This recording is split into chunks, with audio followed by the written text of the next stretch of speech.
La meva mare coneixia un home que es diu Ramon, que és que practica el coaching. Al principi em va sonar xinès, vaig pensar, coaching, què és esto?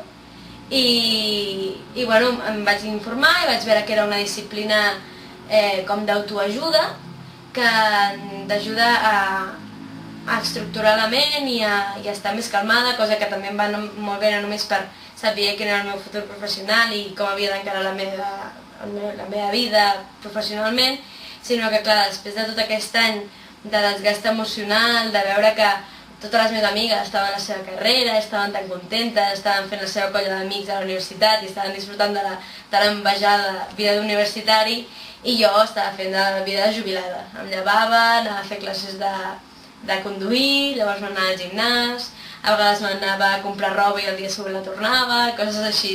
I m'asseia en un banc i llegia i mirava la gent, i clar, això, vulguis o no, doncs un mes de vacances així va molt bé, però quan portes un any sencer que no veus les teves amigues perquè elles estan fent coses de la uni o tothom està amb treballs, tia, estic superagobiada perquè tinc exàmens, i tu te n'adones que no estàs fent el que et toca fer.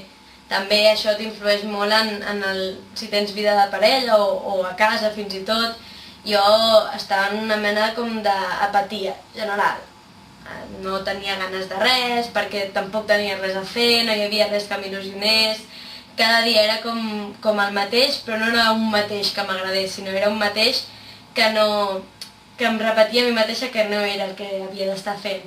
De fet, aquest any sencer em va desgastar bastant, i això també em va fer que intentés buscar ajuda en algú professional. Em vaig enterar d'aquesta doctrina, d'aquest coaching, i em vaig estar informant, i a més va coincidir que la meva mare coneixia a un home que ho practicava, i per tant, no sé, no hi perdo res, i jo crec que em pot ajudar. Per tant, l'anirem a veure. Ramon, prepara't que vinc.